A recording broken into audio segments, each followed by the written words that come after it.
Morning, everyone. I think we'll get started, particularly because Ambassador Pickering unfortunately has another engagement and needs to leave a few minutes early, so we have him until about noon. The rest of the panel will continue until 12:20 as scheduled, but if you have questions for him, get them in early in the Q&A. Or leave them till late. Or leave them till late, right. I am Maren Leed. I'm a senior fellow and project director at CSIS, and I'm very pleased and honored to be hosting this panel on a discussion of how the U.S. basing posture affects our ability to project power overseas.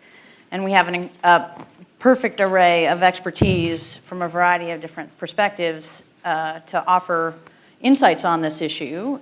I'm going to start with my colleague at CSIS, Ray DuBois. Ray is a senior advisor at CSIS and has, again, served in a number of positions in DoD that are responsible for installations, the Deputy Undersecretary for Installations and Environment, the first, I believe, in that position.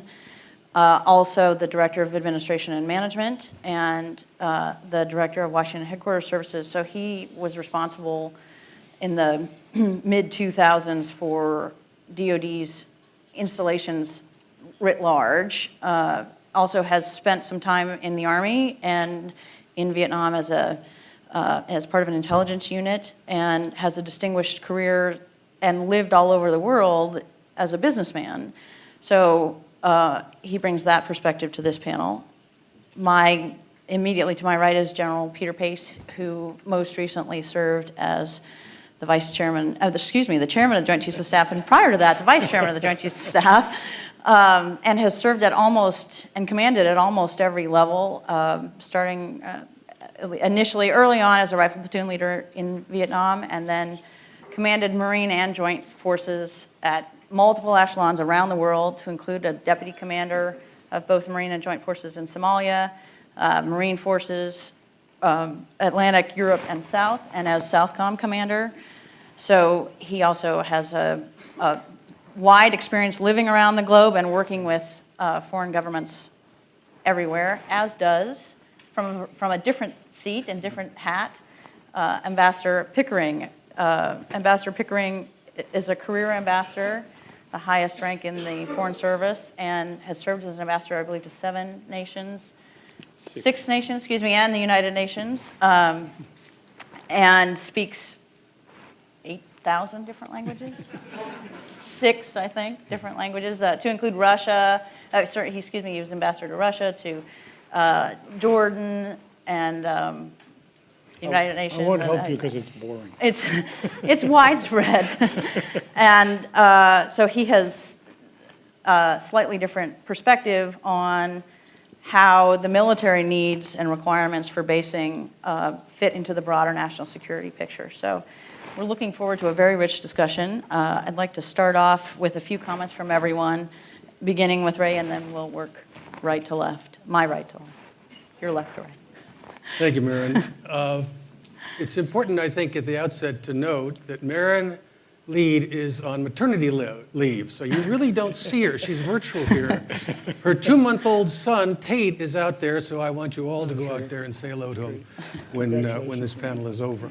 So we're very grateful that she's come back to moderate this important subject. Maren has asked me to go back and give a little history as to how and why Secretary Rumsfeld, now 9 years ago, began the process of looking at our overseas basing structure, which began with the memo that Andy Hone, my colleague then, and I drafted in August of 2001 from Secretary Rumsfeld through the chairman of the Joint Chiefs to the combatant commanders, the regional combatant commanders, and directing them to do an assessment of the military assets, specifically the physical assets, the installations in their areas of responsibility. That idea didn't hatch automatically, if you will. It actually came out of a discussion the second day Rumsfeld was Secretary of Defense, that is to say Sunday the 21st of January. At a staff meeting, he called after he was sworn in the night before, of his immediate staff to review several of the issues that he wanted to initiate quickly. As most of you know, the Pentagon is divided into really two pieces. That enterprise has a half of it is the military operations, the intelligence, the policy side, and the other half is the business side. Don Rumsfeld was, as we all know, very interested in both sides. But that Sunday afternoon, he talked about money. He talked about his responsibility as a steward of the taxpayers' dollars in terms of managing the budget and, where possible, reducing costs. Believe it or not, he mentioned the dreaded word BRAC that afternoon, base realignment and closure. And those of you who are from New York will appreciate my comment because he looked at me and he said, "What do you think, Ray?" And I said, "Boss, BRAC is the third rail of defense politics." And he said, "Yep, you don't get up every morning wanting to do one." And I said, "But you can't really ask the Congress to authorize a BRAC until such time as you have done a BRAC overseas." We spend, the Department of Defense spends on average, when you include both military construction, that is to say capital budgeting, as well as O&M, operations and maintenance, base services budgeting, of its total worldwide number, about 16 to 17% of that is actually spent outside of the United States in its territories. That's a significant amount of money. It's several $billion every single year. So this process started, as I said, in the summer of '01. The drivers for rationalizing physical plant, if you will, were really fourfold. And my two fellow panelists will be able to address in some detail, I suspect, two of the four issues. The first one is the diplomatic or the political military issue. What kind of forward presence ought we have? What implications does that have for our commitments to our alliances, to include training and interoperability? The second one is military operations. You have to remember that our installations are really deployment platforms from which we send our units and formations into combat. The third is cost. As I indicated, 16+% of the total installations budgets are spent overseas. And the fourth, and equally important, is the quality of life. Rumsfeld was quite interested in how do we affect positively quality of life for our soldiers, sailors, airmen, Marines, and their dependents with respect to whether they're based in the United States or based in Europe or Korea or Japan and elsewhere. In this process, and it also came home in spades, if you will, during Operation Iraqi Freedom, the planning for it and the execution of it. How fast do we need to move personnel to the point of the spear? You would think that it was easier to move personnel from, shall we say, installations in Europe to the Middle East versus installations in the United States. An analysis undertaken by the Joint Chiefs and OSD indicated that that was not the case. You could move people just as quickly from Fort Bragg as you could from Grafenwehr or Ramstein Air Force Base in Germany. The real question was equipment, and how long did it take equipment to get there? Of course, if you determine that the time to deploy is not place-specific or not place-determined, you then have to decide, how do we pre-position or move in advance of people equipment? What kind of overflight permissions are we going to negotiate? Do we have enough strategic lift to move people? Do we have the staging areas between domestic bases in the United States and areas where we're going to go into combat? These issues indicated to the staff, to Rumsfeld, that it was in our interests, that is to say the United States' interests, all four categories that I mentioned, to reduce or shrink our overseas basing structure. we were left with a post-World War II, post-Korea basing structure to a large extent, and Rumsfeld thought it was important to reshape that global military network. As he said, it has been recounted subsequently, it was important to plan for uncertainty. But the locations and nature of future threats also could not be predicted. But for the reasons that I've outlined, he came back to the fact that global presence, global military presence, is more than how many bases you actually have and maintain overseas. Because you have issues, and previous panel discussed this, space-based assets. You have strategic lift and strategic logistics capabilities. You have naval presence overseas with aircraft carriers and attack submarines. You have prepositioned supplies, or what was referred to as POMCUS stocks. You have the constant engagement with our allies for training purposes. You don't necessarily have to station a brigade in Germany in order to train with the German army. You could have a rotational training sequence and cycle that could accomplish that. So in September 2004, the report entitled Strengthening U.S. Global Defense Posture was issued. It determined that we could reduce by approximately 20+% our overseas footprint. But it was also important, and Secretary Rumsfeld said at the time, that that was not to be interpreted as a reduction or a diminishment of our commitment, whether it was to the peninsula, to Korea, or to our allies in Europe. As you may remember, the Korea decision was to reduce by 1 brigade from the 2nd Infantry Division, remove our forces to south of the Han River. In Europe, we brought back 2 division flags, the 1st Infantry Division, the 1st Armored Division. The Japanese questions pertain principally to the Marines in Okinawa and reducing our presence on that island to include moving the Futenma Marine Corps Air Station out of the Futenma at the bottom. In any event, those were the basic building blocks of what happened in the 2001-2005 period, and it's not over. And this administration has made some adjustments to it. But notwithstanding that, as I and others have written, the legacy of Donald Rumsfeld is inevitably tied to the wars in Iraq and Afghanistan. But there is also a legacy on the business side, and perhaps a very lasting legacy in how he has, or how he recommended and how it's been implemented to reduce our commitment, permanent stationing around the world. Okay, thank you, Ray. General Pace.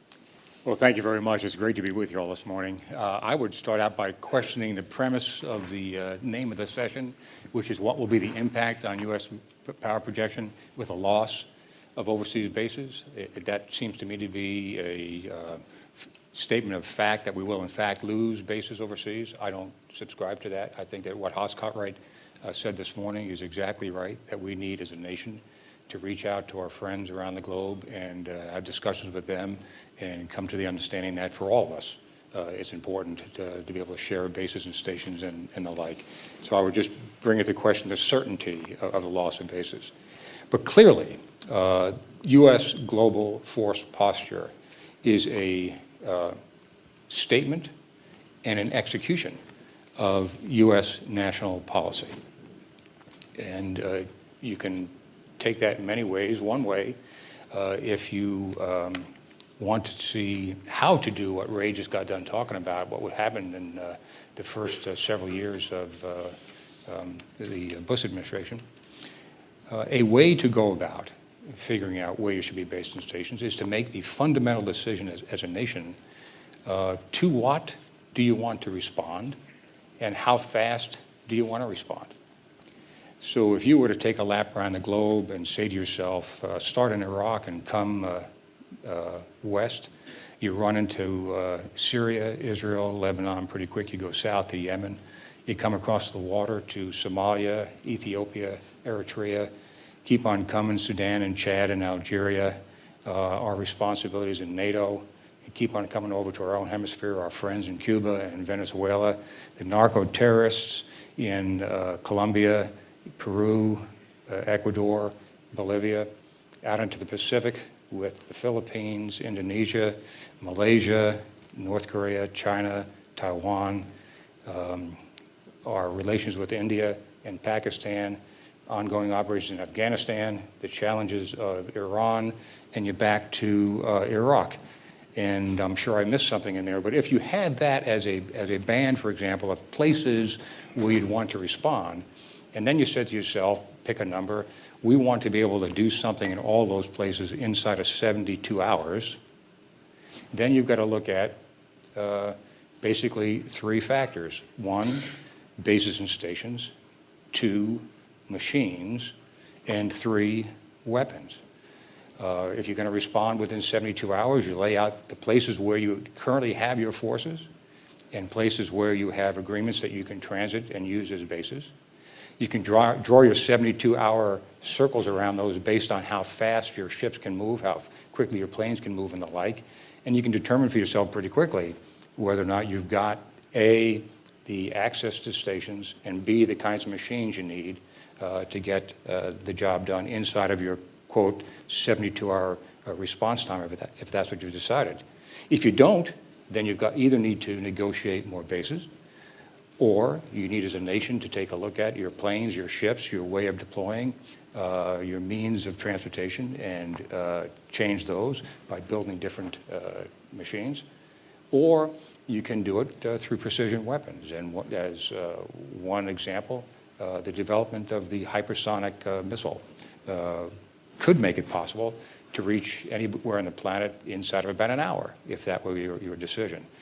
But you need to start with your basic national policies, then how quickly you want to be able to implement those national policies to be able to give yourself a lay down globally of the places you would like to be and the kinds of machines and weapons that you would like to employ to be able to do that. Having said that, then obviously your bases and stations communicate your commitment to your friends.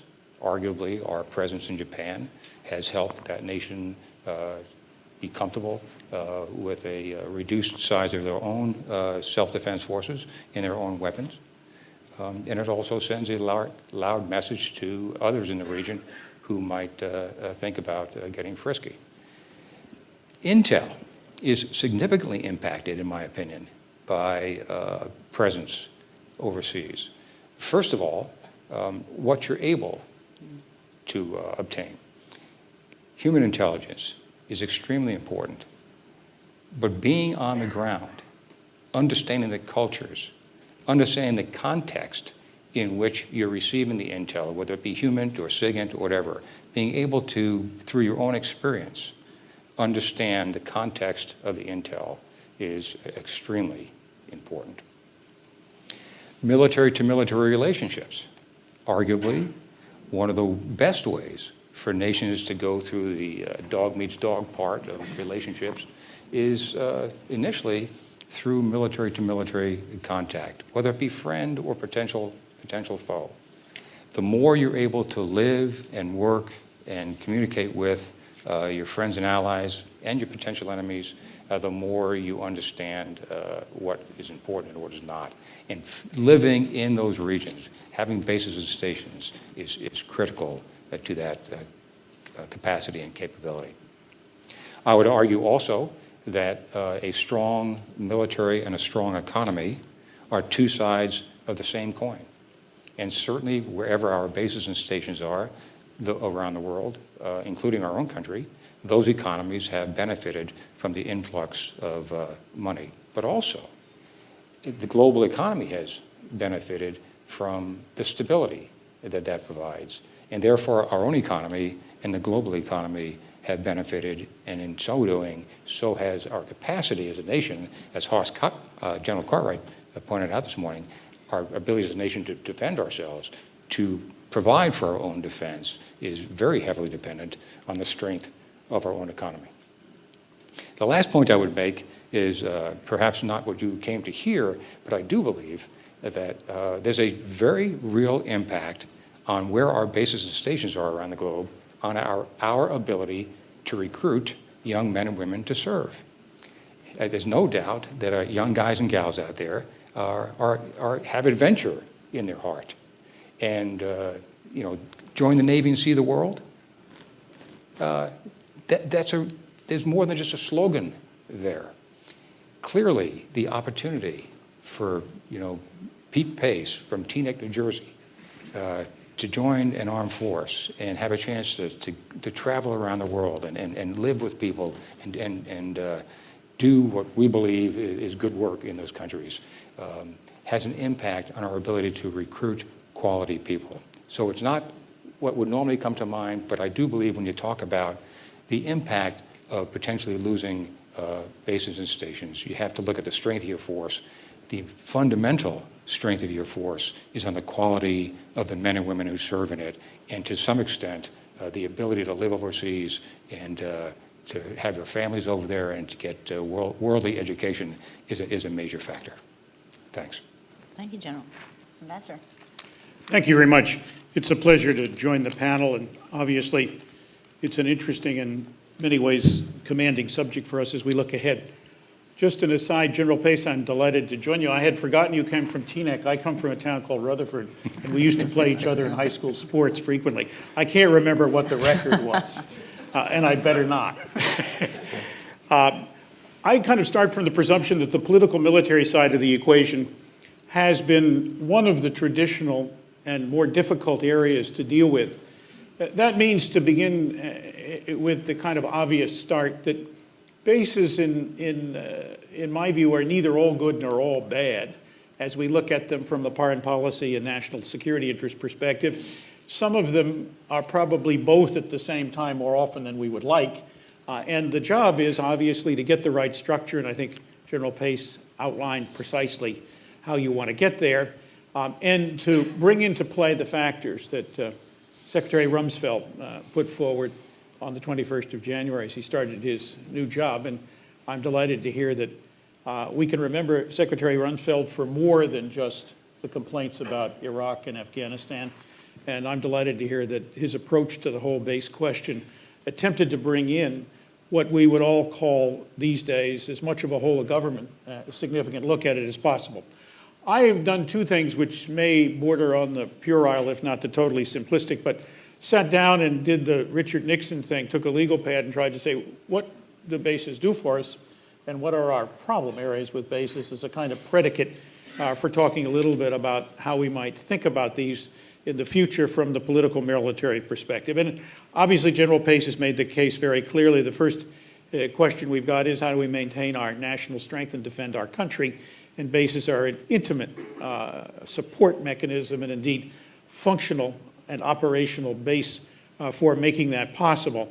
There's no question at all that as a diplomat working around the world, I would far rather have an effective U.S. military in our background as much as I would have a functioning and indeed thriving and progressive economy as the background for my discussions with foreigners as anything else I could possibly think of. And so there is no propensity, I think, in my colleagues and in me to look at the base structures as only problems. I also had the opportunity to serve in the Navy and spent 2.5 years in a naval air station in Morocco, so I know something about bases not just from the outside in, but perhaps from the bottom up is a better way to phrase it, and understand those particular issues. I think it is also important that our ability to confront threats around the world as they emerge, both state and now non-state threats, is very much enhanced by our ability to have this international footprint. It's also important that we have a base structure to support our cooperative alliances with others, fundamentally defense, but in many cases this relates to totally non-defensive tasks, including things that our military have done magnificently over the years, and dealing with earthquakes in Haiti, with tsunamis in Indonesia, with hurricanes almost everywhere. And the ability to have that kind of support structure is absolutely invaluable. And the ability, obviously, to meet all of the scenarios that we look at. And in the State Department over the years, I dealt with many scenarios which, in fact, moved or required our moving U.S. citizens out of harm's way at late notice. And in fact, one of the recurring difficulties, not having to do with base basis between state and defense has always been, why don't you move people earlier out of difficult places? And the simple answer to that is it sends the wrong diplomatic signal to the government. And why do you move them so late? Because, in fact, that's the best way that we can square the circle. And who's going to pay for it? And the State Department, of course, has no budget. But it has a large number of unpaid bills from the Defense Department for this particular aspect of the base business, which eventually will have to be, I think, closed off. But I think it's significant. I think that those are part of the complex web of needs and, indeed, promotions of our national strength. On the other side, there are also problem areas that have come up from time to time, more derivative of the base structure than fundamentally related to it, but in some cases they are. Secretary Rumsfeld obviously saw the structure as large, imposing, high cost, and maybe having some negative significance. There's no question at all that those who don't like us fasten on the base structure as one of the attributes of what they charge us of being, either a hegemon or an imperialist or both, depending upon how you want to differentiate the two. And of course, over the years, the Soviet Union constantly harped on the notion that they were surrounded by American bases. Not something that necessarily is totally relevant in a factual sense, but it is not irrelevant in the sense that it's had some influence on thinking around the world. There's no question, of course, that bases take land. They often take livelihoods, particularly newly established ones, particularly if they are near metropolitan areas. They become an irritant to some because of their obvious location and appearance. And indeed, I was delighted to hear that Secretary Rumsfeld wanted to move south of the Han, not just for security reasons, but for appearance reasons or presence reasons. That made a lot of sense. And so, in a sense, these particular issues can be dealt with what I would call, to the extent that we can do it, smart basing, something I think we've been practicing for a long period of time. There's no question at all, too, that bases tend to morph in purpose, if I could put it this way. Those often established in the early years to support our NATO allies in the face of a particular series of very difficult threats have now become extremely useful in other ways, either for deployment of forces from or deployment of forces through, and logistic support, and these are obvious and significant. On the other hand, governments who tend to look at these things say, two decades ago, my predecessor agreed for purpose X. We are kind of still up in the air about purpose Y. How do we in fact square the circle on that? Some countries, notably Japan, help us pay for our base structure in their country. That's been both an extremely valuable asset, but also, as you can see, some kind of an irritant, even though the Japanese frequently forget that the base structure is fundamentally there to defend the Japanese home islands, something that they, over the years, while they are still the 6th largest defense budget in the world, have not seen fit totally to rely upon because our connection to our nuclear capacities is significant to them. It is also true that no particular organization and group is obviously totally free of people who misbehave. And American individual misbehavior, as we all know, in some countries, has led indeed to serious crises that have required an undue amount of time and attention at the top with the leading military authorities, with the ambassador and others, to seek to find a way to resolve. I think there's no simple answer to that, but it remains obviously a question with respect to the base structure. There's no question at all that this particular set of issues and complaints has been there since we started and will continue to be there. It is not a reason, in my view, to totally realign or change, but it is one of the critical factors, as Ray pointed out earlier, that has to be taken into account. And they're, interestingly, a set of issues that are not necessarily totally related to overseas-based structure. There are domestic problems as well with some of the support structure that are not unknown. Anyone like me who lives close to Fort Belvoir will wonder why it's taken so long to discover the road net is inadequate and some of the other arrangements that are now coming to the fore as the implementation takes place have been put aside for such a long period of time.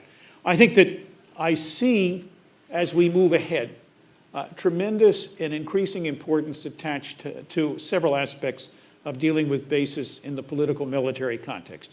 One is that obviously we need to be alert to changing needs, as we have been, I think, very much over the last 8 years. We need to be alert that when factors change, we need to review and indeed examine the base structure. If, and I certainly against any hope wish it to be true, that we will in time, and shorter than sooner, be out of Iraq and Afghanistan nearly entirely. We need to make clear, as I think we have, but in a higher voice and perhaps with a more insistent tone, that we are not seeking a permanent base arrangement in those countries, nor, in my view, are we necessarily seeking support bases for operations in those countries beyond what we might vitally need to meet the kind of contingencies and exigencies we have talked about, and I think that that's important. I think it is well that we continue to look, obviously, at questions in the NATO area. Our commitment to NATO remains total. On the other hand, NATO's mission is shifting, as we have seen.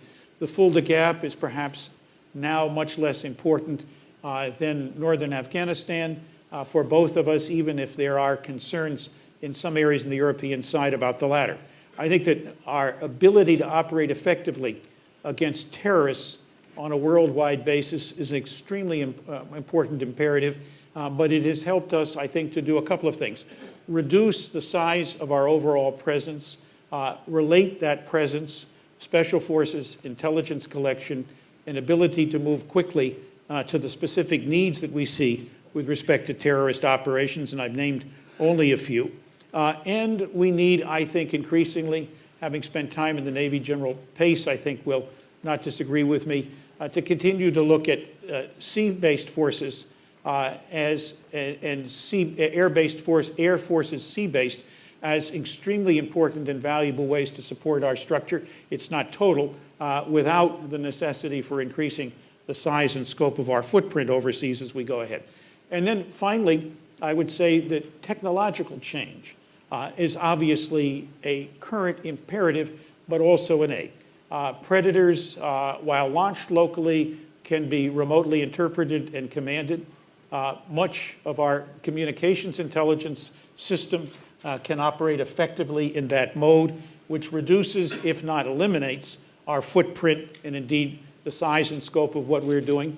The ability to create what we would call at one point lily pads, a very inapt and inappropriate way of describing bases that may be agreed upon, ready to operate, but not fully permitted an extremely large U.S. presence, would, in my view, be extremely helpful. We might need more diversity for these kinds of activities, given the changing nature of the worldwide scope of what we're doing. And I think that's important to look at because it helps us find a way to attenuate some of the more difficult problems as we continue to have to exist with a strong overseas basing structure in support of our security and foreign policy.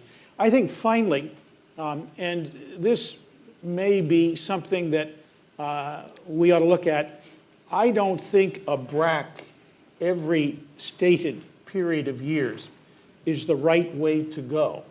But I do think something that I would call BRAC-like or pre-BRAC, an inside look, led obviously by defense and the JCS, but with the presence certainly of the intelligence community, of the National Security Council and state, in a quiet way, maybe on a 3-4 year basis, to look at what are our needs, how have they changed, does the base structure fit where we are, are there things that we can recoup and retreat and back off on, are there things that we need to move ahead, is a healthy way to do it. I think that the whole of government approach is extremely important. I think that there's no question at all that it needs to be led by the department and indeed by the services who have the greatest need for and the best interest of it. But I would suggest something like that, not in a kind of formal way, but frequently enough to give the U.S. government confidence that we are on top of this issue It's not being dealt with purely in stovepipes. It's a worldwide look, a broad-based effort, fundamentally based on the outline that General Pace put forward, would make some sense. And I'll leave it here and look forward to your questions. All right, thank you very much, Ambassador. Let me kick the discussion off following on to some of your comments. General Pace, you talked about framing the fundamental question as what you want to respond to and how quickly do you want to do it. And Ambassador, you talked about making sure you get the right structure. Let me put a more finely pointed point on this and ask you all directly whether or not we have that right structure, whether we have decided what we want to respond to and how quickly we want to do it, and whether we're postured well to get there. So let me start with you, Ray, and we'll work this way. I think one of the aspects of what we went through over the last 9 years and what the current administration and Secretary Gates continues to go through is, as Ambassador Pickering and General Pace said, we constantly ought to, and we constantly need to review why we are where we are and for what reasons. One of the things that is missing, it seems to me, and this is a military operational question that came up when I was there, and I'm sure still seizes some of the folks in the OSD staff and the Joint Staff. How do we effectively overcome when we need, with or without allies, to project force, to deploy force to areas either to deter potential enemies or to defeat them or to prevent conflict? You may remember the situation in Turkey. Turkish parliament refused to allow the 4th Infantry Division to go through Turkey into northern Iraq. That was a very, both the State Department and the Defense Department were upset, I think is a charitable word. That caused a number of us to begin to think about issues pertaining to permissive access, if you will, or overflight.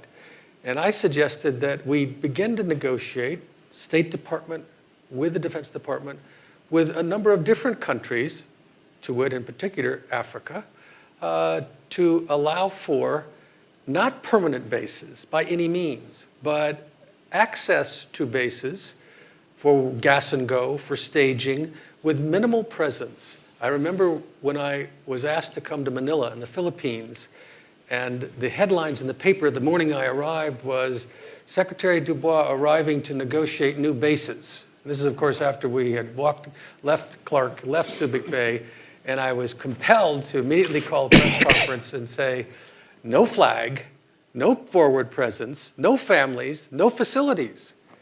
And I said, we are here to support the Ministry of Defense of the Republic of the Philippines in ways of training together, doing exercises together, determining where we could work better together in the Western Pacific. But one of the things that, as I said, that I think is still missing is this ability to, when necessary, without being closed down in one particular avenue or another, and having multiple opportunities to stage and move forward. General? A couple of examples. The combination and rebalancing that's going on right now of our basing and stationing in Korea, Japan, and Guam has served us enormously well in the region for decades and will, but ongoing dialogue as recently as yesterday here in the capital between ourselves and Japan about what's the right footprint, how best to do that. But clearly an understanding amongst all the players that yes, the presence is important, how, and the balancing of that to be determined. Manas base in Kyrgyzstan, enormously important to our efforts in Afghanistan. Arguably, we have not done as good a job as we should have amongst ourselves and our own government or with the Kyrgyzstan government in understanding and articulating the value to both countries and to the region, and to get it off of a dollar and cents basis of how much rent we're going to pay for the base and get it into what I think is more important, which is what are the values to our countries and to the stability of the region to be able to have access to those bases. But that is very much an ongoing dialogue, and certainly the long-term access to that base and or the need for it is part of the ongoing dialogue and should be part of the ongoing dialogue. And then you take a look at the U.S. Africa Command, recently stood up, designed specifically to be different, designed specifically to start out as a joint interagency task force, to have not only U.S. military officers, but State Department deputy who's a ambassador, to have representatives from the other agencies and departments in the U.S. government, specifically designed to be able to assist African nations before the need for military intervention. And if you have that kind of an approach, then what kind of access do you need to the continent itself? Right now, we're in Djibouti, but that's one small place in one small part of Africa. How would we go about laying down the kinds of access we would like to have? Why do we want that kind of access? And how do we convince first ourselves and then our friends in the region that having access to these facilities, these bases on a recurring basis would allow us to do what we're trying to do, in my mind, which is to help them help themselves prevent crises from requiring some kind of military intervention. I won't talk about the military adequacy. That's been, I think, widely covered. I'll talk about a couple of things. I think that I agree with Ray very much on the ability to find ways to have access without having a large infrastructure, a big footprint, and standby. I think that, to be realistic, we can get what might be a series of agreements in which the general tilt will be in favor of allowing us to have access, but I think no government would give us a carte blanche. They will all want to be consulted before it is that we move. I had the inordinate pleasure of, back during the Yom Kippur Ramadan War, when we finally decided that we were going to support Israel, of calling the Portuguese Foreign Ministry on behalf of Henry Kissinger. He was busy doing something else. He never told me what it was. And telling him that our aircraft were on the way and they'd be landing in Lodges in 2 hours. And that we hoped that he would find a way to make all of this happen very smoothly. He was not thrilled. Indeed, he was full of trenchant comments. But it worked, but it worked only because, in fact, he had no other alternative. And that did not promote a great day in U.S.-Portuguese relations forever. And obviously raised the question of risking the future of the base if we have to perform in that manner. Not one that I would recommend. But I think that we've got to look at all of these things. I think that having a Japanese government that's finding it horribly difficult to make up its mind on the longstanding issue of Futenma, which I dealt with as Undersecretary of State long before the turn of the century, is a serious and difficult problem, and we can't minimize a democratically elected administration on the other side of the water has a different set of ideas, maybe highly unrealistic and unimplementable, but nevertheless we have to deal with them, and those are the things that I think fit into the equation. I think that at least there seems to be a general sense this needs to be on the agenda on a pretty continuous basis, and we need to review it fairly carefully from time to time to make sure that we are doing things right and that they come along and that they get done. The big change in our base relationship in Europe has not left everybody totally happy. And indeed, in a tiny case, I can remember 4 or 5 years ago, the removal of what little we had left in Iceland was a national crisis. To some extent, however, for foreign policy reasons, we cannot leave bases where they no longer serve a useful purpose. Just as I think on the other side, and my view is, and this is always controversial, but over time we're going to have to take a look at Guantanamo. Do we keep a base where it is because, in fact, we can do so, regardless of what the set of circumstances are? And would there be long-term, better future uses for Guantanamo in terms of an evolving Cuban policy on the part of the United States that we ought to keep in mind and take a look at? I don't believe in that situation you give something up for free, but there are, I think, potential putative advantages in terms of dealing with Cuba, not the government, but the people, that we ought to take a look at, and some creative thinking there needs to be done. I just put those out on the table. I hope to stimulate some audience reaction. Let me ask one final question before I turn it open to all of you. quick question about a recent analysis that showed that we are, in fact, moving as a general proposition towards more of a transactional type of set of arrangements in our basing constructs, that we are more and more finding ourselves in situations where we're not able to articulate the shared interests argument as successfully in as broad an area as we might have in the past, and that we're being forced into more of a cost payment structure type of situation across the board. What are the implications for that, given our national fiscal environment, the politics, the domestic politics of that kind of arrangement, set of arrangements, and also the military implications of that? Anybody? Any volunteers? As I indicated, there is a significant cost to the American taxpayer to maintain a large military footprint overseas. On average, the last 3 fiscal years, on average, current dollars, we spend about $46 billion overseas on both capital construction and base operating support. That's total. The overseas is 6.5 billion, not an insignificant number. Reference Secretary Gates's comments over the last week or 10 days, looking at overhead structure and the costs there too. In the Army, we would call it the institutional Army as opposed to the operational Army.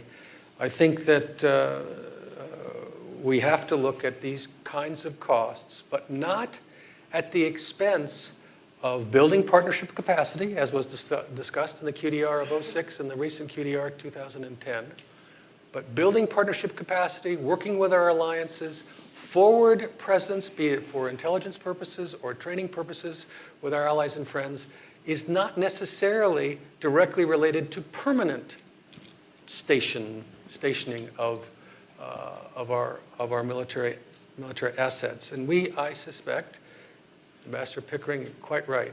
God knows, I don't want to do or my successors don't want to do another BRAC anytime soon, be it a BRAC, pre-BRAC internationally or domestic BRAC. Although I think that it is something that needs to be reviewed on a fairly consistent basis every 4 to 5 years. That doesn't mean you actually go through it, but a review is a good thing and a healthy thing. To be flexible, to be responsible and responsive to uncertainty. I see in the back of the room Admiral Keating, and I'm sure that he, when he was PACOM, looked at these issues on a fairly frequent basis.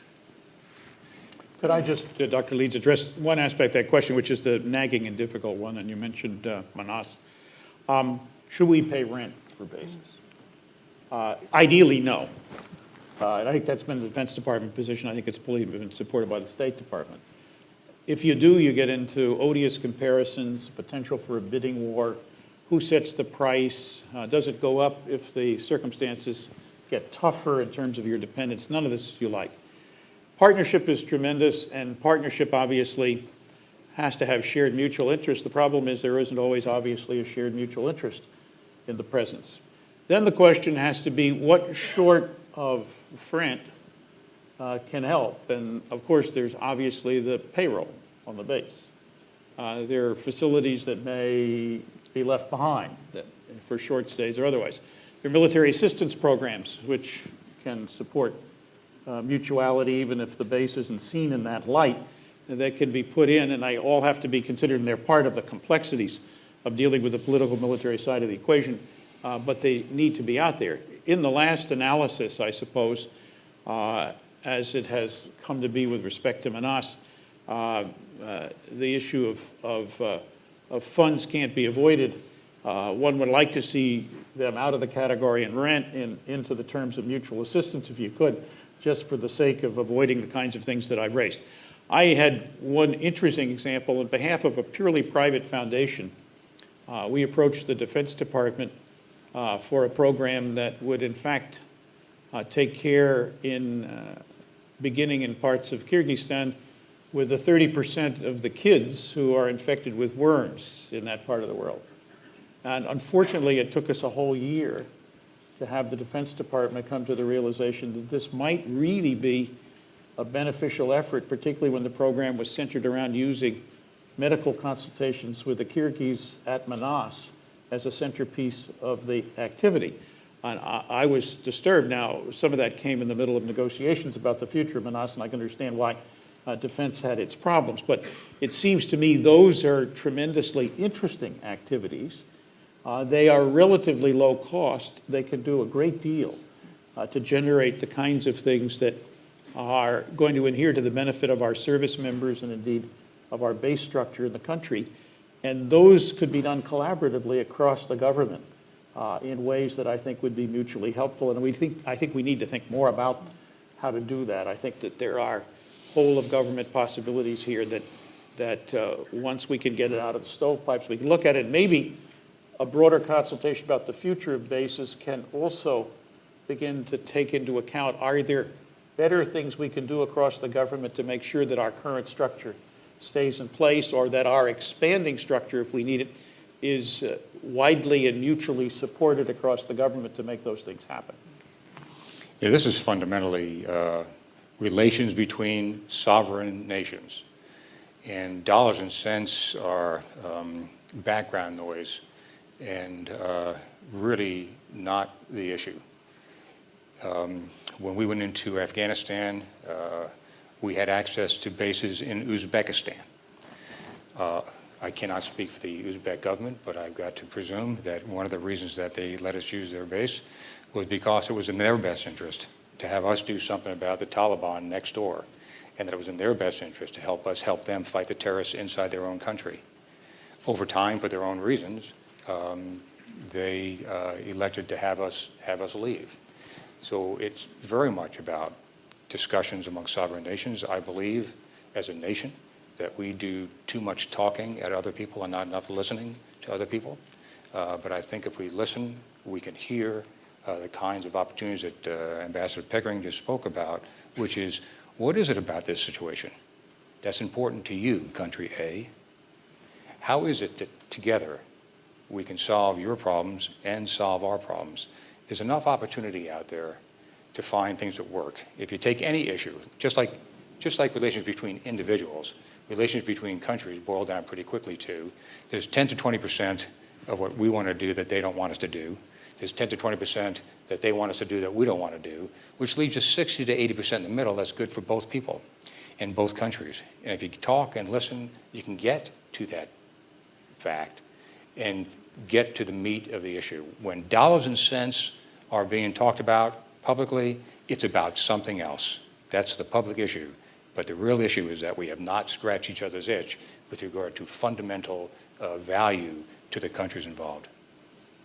Okay, well, let's have part of that talking and listening with all of you. Let me bring you into this conversation. If you could please identify yourself and be as concise as possible in phrasing your question, it would be much appreciated. Is there anybody who would like to kick it off? Let's start in the back there.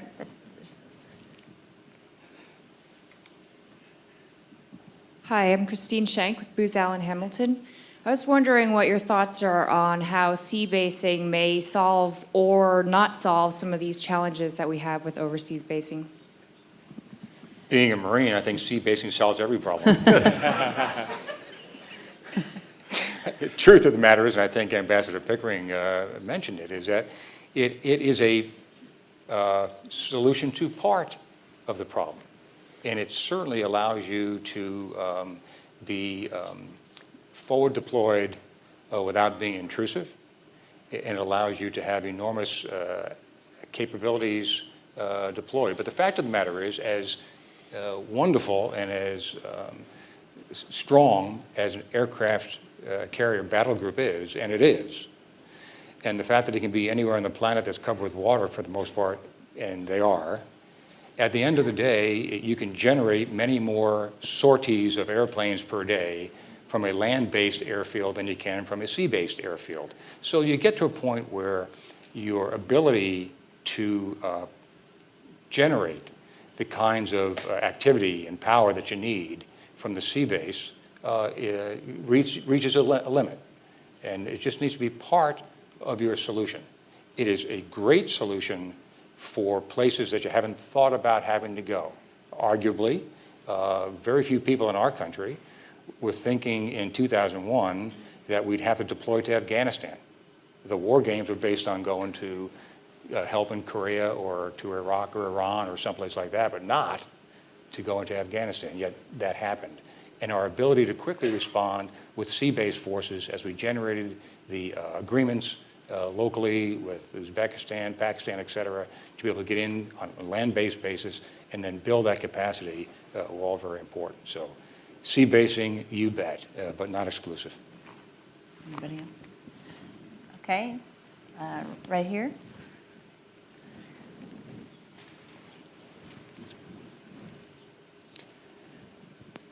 I'm Mitzi Worth. I'm with the Naval Postgraduate School. Ray, how many people are on these bases that are not in Iraq and Afghanistan?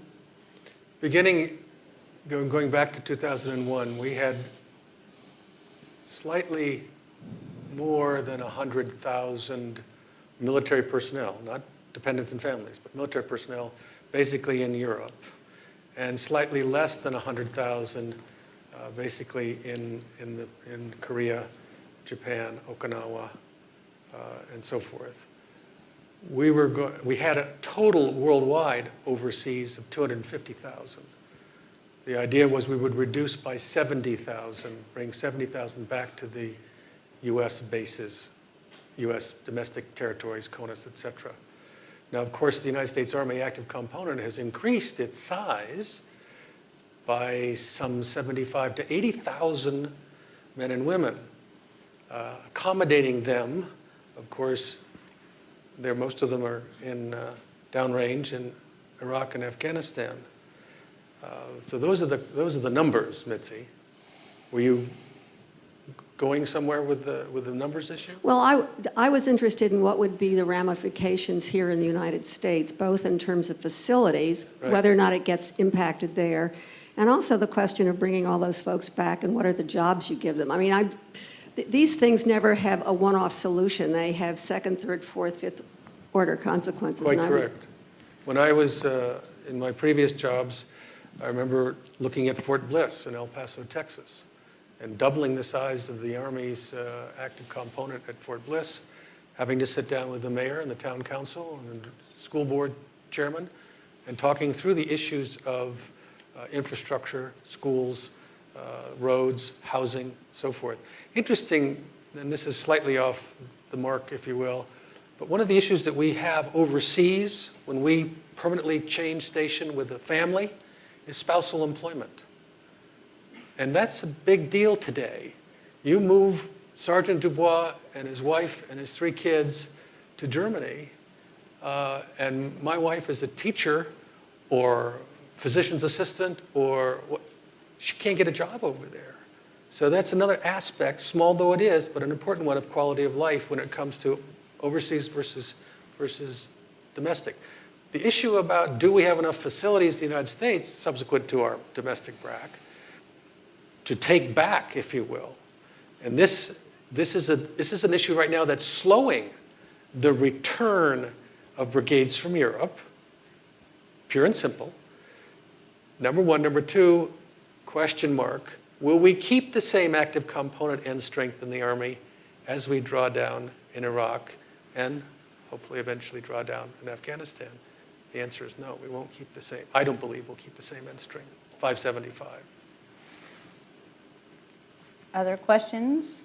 If not, I'll dive in with one. I want to talk a little bit more about, specifically about the Japan agreement from last year and its prospects. I know we have a firm political commitment on both sides to implement it. Ambassador, you alluded to some of the challenges on the Japanese side, and there's also the Guamanian component and whether or not we've accurately reflected the costs associated with that, just exactly how much capacity there is to support the movement of significant numbers of additional forces to Guam.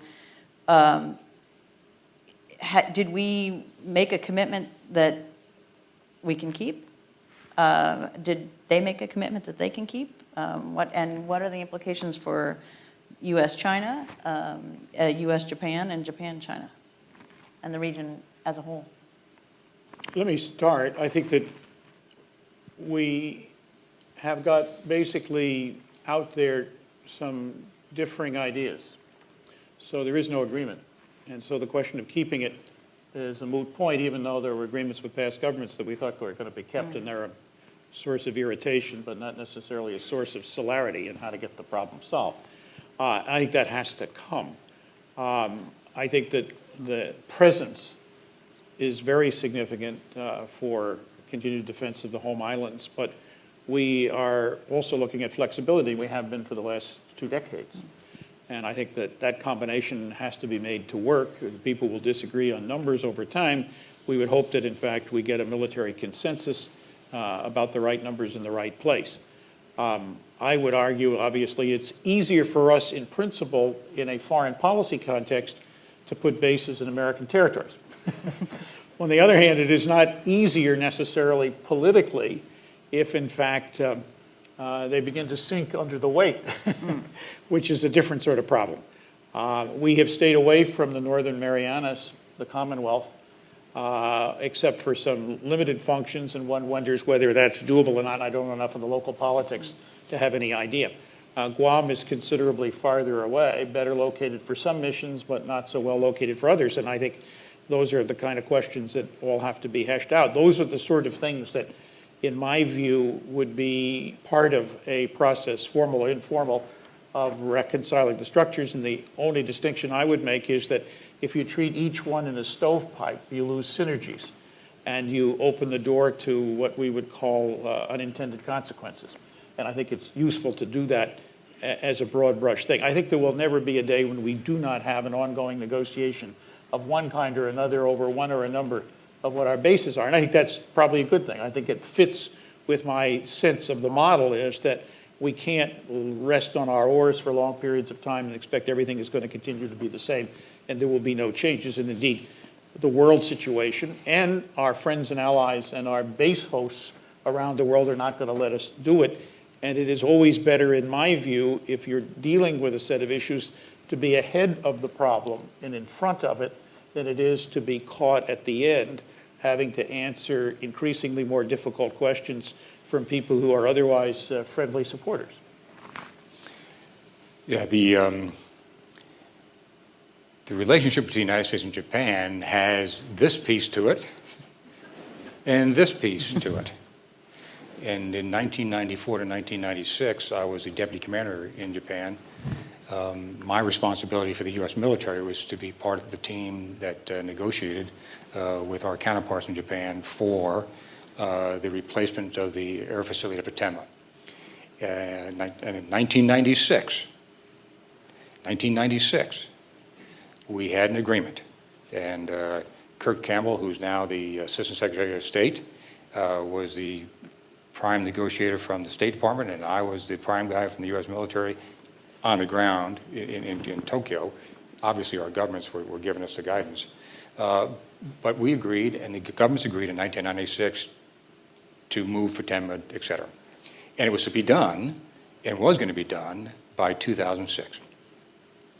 And then as 2006 got closer and closer, then there were new agreements. So the frustration level is, for both sides, is that we've yet to come up with the solution. Everybody understands there's a problem, but we've yet to come up with a solution that accommodates as many concerns as possible. And as a result of that, you end up with one side or the other feeling like they're being put upon, and hence, in my mind, the part of the relationship that goes a little jagged every now and then. On the other hand, since 1945, we have had this very, very stable bottom line, which is that our presence in Japan is essentially fundamental to their freedom and to our own. And although it has been 14 years now since we said in 10 years we would fix the problem on Okinawa, although that has perturbated, we have continued, therefore, and because of that, to continue on with what we had previous to that, because both nations understand that although we haven't quite figured out a better way to do it, what we have is essential to both countries. Going to Guam, then, you have U.S. citizens who live on a beautiful island. If you visit the island, you'll see that the road network there, the electric grid, nothing on that island can accommodate 8,000 more Marines and therefore 25,000 more Americans when you add in families, support structure, and the like. And therein is the cost in dollars and to the current lifestyle of our fellow citizens on Guam. Would there be a plus up by adding the kinds of facilities that would require upgrading of the road network and the electric grid? You bet. But would an additional 25,000 folks on that island significantly change the way that island functions on a day-to-day basis? You bet. So Japan is in negotiations with the United States and its own citizens on Okinawa. And the United States is in negotiations with Japan and our own citizens on Guam. And you can understand how getting to a quick solution isn't going to be in the cards. But you can also appreciate that as both nations try to figure out how best to do this, that we have held hands and continued to march together in the same way we have for the last almost 60 years. Let me just, Ambassador Pickering needs to leave, so Good. thanks We very can much talk for about joining us. yes, Tom as soon as you, That's right. as soon as you leave the room. So next Tom, question can be one for yeah, him. that's right. Thank you.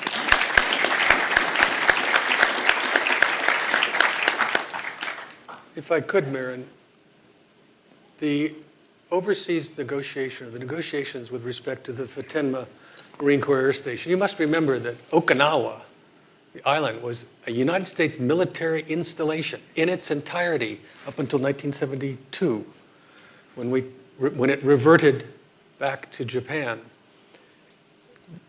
I'll never forget, we were about to land in Okinawa. Secretary Rumsfeld and a small staff, we had been to Tokyo, we'd been to Seoul, Korea.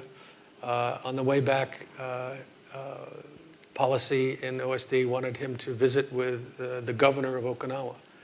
And we landed, and he was briefed prior to landing, small private meeting with the governor of Okinawa to basically renew and reaffirm the friendship of the Okinawans and the idea that Futenma would close, and we would move north to what is called Camp Schwab on the northern end of the island. We arrived, motorcade took us to the governor's, the prefecture's headquarters, and there was 55 press, cameras, open door, all the good and the great of Okinawa seated at this huge elliptical table, and Rumsfeld, we walk in, and he looks at me, and he looked at Larry DeRita, and you could tell we were in hot water already. So we sit down, and instead of even in a public setting, a cooperative, congenial, courtesy, no. The governor just ripped into Rumsfeld on the fact that the Marines must leave Okinawa, we don't want you, we don't know.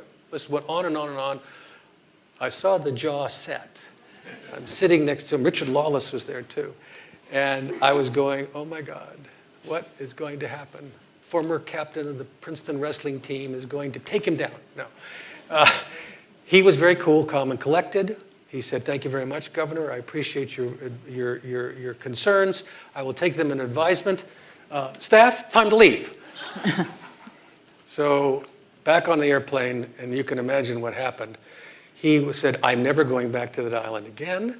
And he looked at me and he says, I want you, as soon as we get to Washington, plan a trip back here and find out what's going on. Talk to the State Department. We had just met with then our ambassador to Tokyo, Howard Baker. And so I went back and I went up to Camp Schwab. And where they want to build this airfield is on a coral reef, a pristine coral reef that not only is environmentally sensitive, there's also a marine mammal called the dugong, which feeds there and breeds there. And this is no lie. Every week for the next 6 months, into my email account at the Pentagon, on average, every day, 100 to 200 emails from around the world lobbying me not to put this airfield on this pristine coral reef. I walked out there in the water to see for myself because I knew that the boss was going to say, "Did you really do this?" Yes. And I came back and I said to him, "Boss, I don't think this is ever going to be built here. I know that that was the agreement. I know that the Japanese said that was what we're going to do. I know that the Marines and the DOD and the State Department said that was, I don't think we're ever going to do it." He says, "Well, what's the alternative?" And I said, "Can I whisper it to you?" There is a small island off of Okinawa to the northwest called Iijima, which actually is a Marine Corps reserve air station right now when the Marine Corps uses it. The current Prime Minister of Japan, you may have read, was suggesting an island 200 kilometers to the northeast in the island chain called Tokunoshima, and that didn't get very far. My point is, and I think it's sort of reflective of what Ambassador Pickering was suggesting, even notwithstanding prior agreements, so you've got to maintain a certain amount of flexibility. The Marines need an air station on the island of Okinawa or within close proximity to it. We ought to, this administration, so far, at least publicly, has said, no, we're going to stick to the agreement and this is it. No questions asked. I don't, basically saying to the Japanese government, you gotta honor it. I think we need to be a little bit more flexible. I think we can be a little bit more flexible. Notwithstanding, there is a clear operational need for the Marine Corps to have their helicopter assets within close proximity to their infantry for training purposes. Let me move on to a question that we got over the web, unless you'd like to comment, General.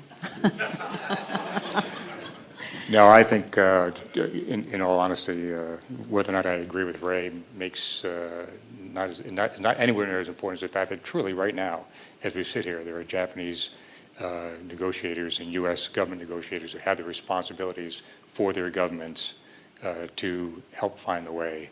And I would choose not to try to help them do their job right now, unless they ask me to. Turning to a question that we got over the web, given the so-called arc of instability, does U.S. basing strategy support regional stabilization, or is more focus now placed on state-centric anti-access area denial within key regions? So is it more of a state-focused strategy or a regional one? I Is think it an it's- either or? Yeah, no, I think it's both. I mean, I really believe you have to start out at the very top, which is what is the national policy of the United States? What are our goals? What are our objectives? Who are we trying to influence? What kind of access are we trying to have? And once you have that, then you can work your way down from there. So I don't see any regional that does not impact on our greater, and I don't see any of our greater that does not impact regional, and therefore somehow trying to divide those into this sector and that sector, to me, just doesn't work, because it's a continuum that starts out with the professionals in the State Department doing what they do to through diplomacy, and then the professionals in the Department of Defense being positioned in case diplomacy doesn't get the job done. Okay. More audience questions? All right, let me pose another one then about, we've alluded to it a little bit earlier. I think, Ray, you talked about declarations that we ought to make, or maybe it was Ambassador Pickering, in Iraq and in Afghanistan. I think it was Ambassador Pickering. But let's talk a little bit about our posture in the Middle East and how that might evolve, how it should evolve, how we need to think about that over the next 10 years. I think that, as General Pace said, you start with a strategic framework that you believe is appropriate for our military requirements, our diplomatic requirements, our presence requirements. My view is that and it gets back to the arc of instability comment, we need a series of bases of different types, principally host nation bases. Their flag flies. I was interested in the comment about leases and rents. We don't enter into, for those of us who understand government budgeting and real estate, we don't enter into capital leases with foreign countries.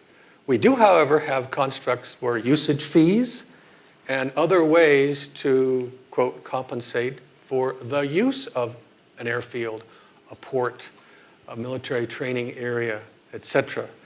I think that we're going to require for the next easily 10 years continued presence in Qatar, in Saudi Arabia. We have a very large in Kuwait. I do not, however, think that we will have to maintain permanent installations in Iraq. I think we need to think, we ought to be really careful about that. Pete? I would simply point out that you don't have to have your own permanent base, as Ray said, to get the job done. Diego Garcia, for example, owned, operated by our good friends in the UK. We do many, many things from there that we do because they allow us to, because it's in their best interest and ours. And arguably, we won't need long-term, quote, U.S. facilities in Iraq. But if the Iraqi people and their government want us to continue to stay there and do training and the like, well, then we're going to need access to Iraqi facilities, and the same thing in Afghanistan. So it's, General Cartwright said it, and if you read the QDR, it's very explicit that what we as a nation are interested in is the opportunity to have access to these facilities. And we're not so concerned about who owns which side of the fence, so to speak, but rather, can we or can't we use a facility? Is it in both countries' interests? And how do we get the dialogue to the point where we understand that? And I personally believe that Ray is right, that we will not have U.S. facilities in Iraq, in Afghanistan, but we will have U.S. presence, my opinion, that we will have U.S. presence in Iraq and Afghanistan for a long time to come, because both countries will determine that it's in our best interests. I remember, just as an aside, testifying once and being asked by the chairman of the Military Construction Subcommittee about the permanence of our bases in Iraq. And I made this straightforward statement that there is no intention to maintain permanent U.S. flag bases in Iraq. He said, and then he listed a series of construction that was taking place or had taken place in Iraq. And I, granted somewhat flippantly, said, Mr. Chairman, I was unaware that there was such a thing as temporary concrete. You have to lay concrete. It's concrete for an airfield. And afterwards he chastised me, but nonetheless. Okay, we have a question back there. It's really just a very small comment. Terry Murphy, former U.S. Navy and former U.S. Navy Marine amphibious officer. Once upon a time, a very long time ago, we used to come out of the Med or into the Med into Rota, Spain. Rota, Spain, height of the Cold War, not the era we're in today.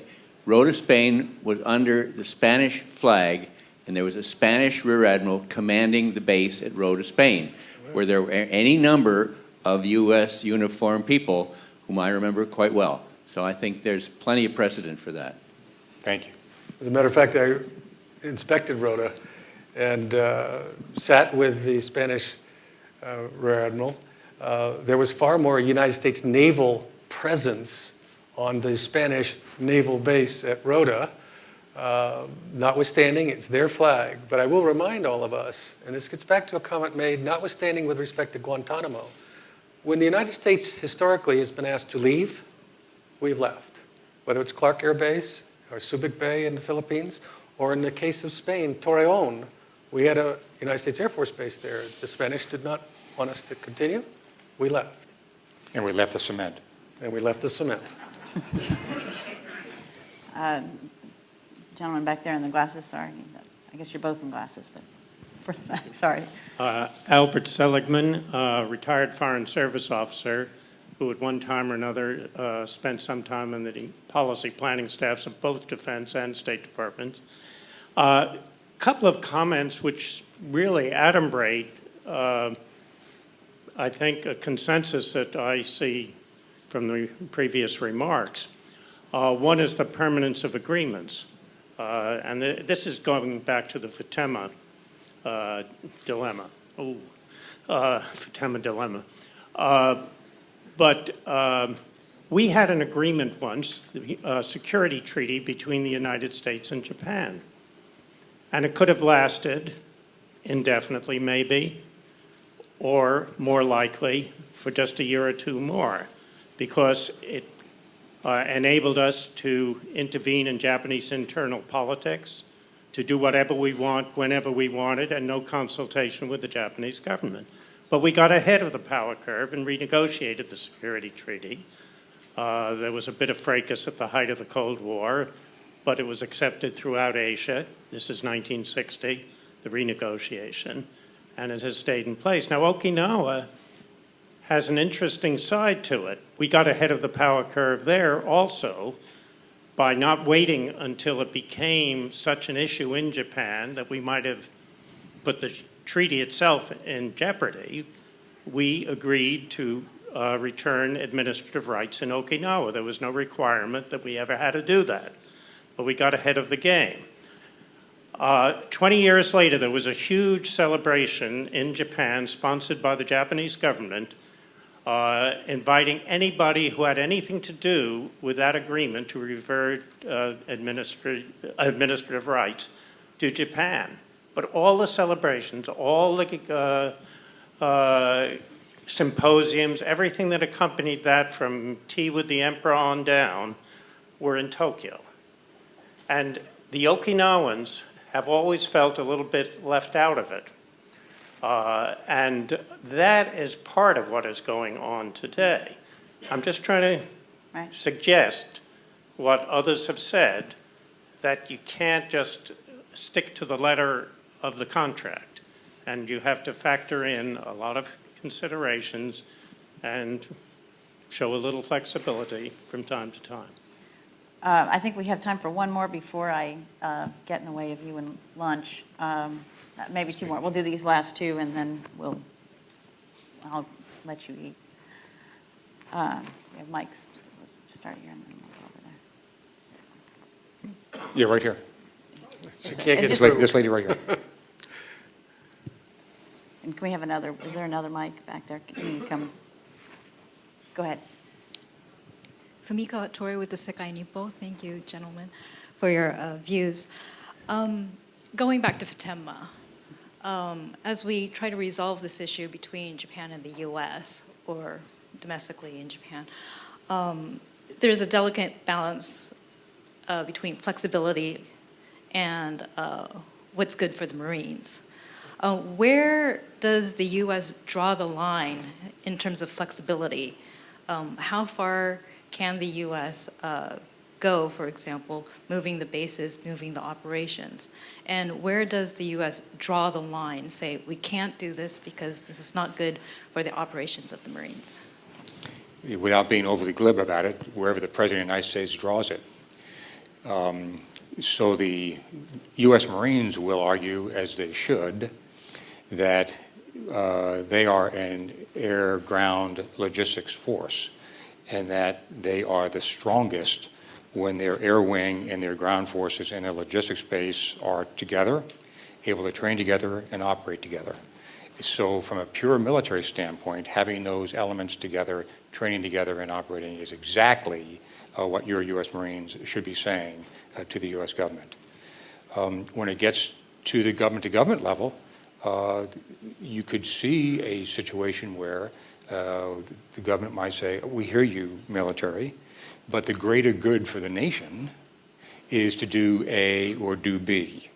And that happens over the course of history, where the greater good is what should happen. And I'm not sure I heard your question right, but the answer is there is a greater good.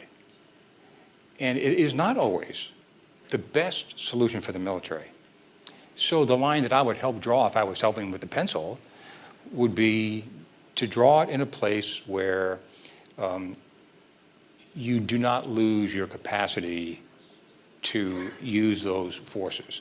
It makes no sense to so dissipate your Marines that having them overseas is of no value. If they can't train together, they can't work together, they will not be able to deploy together and they will not be effective. So you lose the reason to have them there in the first place. I'm not trying to say that, if you lose Futenma, that, oh my God, the planet as we know it comes to a stop. But the truth is that from the Marine Corps standpoint, our ability to function as effectively as we do would be severely impacted. And that voice will be heard in the dialogue inside the U.S. But your question is, who draws that line? And the answer is the administrations in Tokyo and in Washington, D.C. draw those lines, and the rest of us get to say, aye, aye, sir. Okay, the line has been drawn for our panel. So I apologize that we won't get our last question in, but I believe food is through those doors. And thank you all very much for coming. We've appreciated it. Thank you, panelists. Really appreciate your contributions today.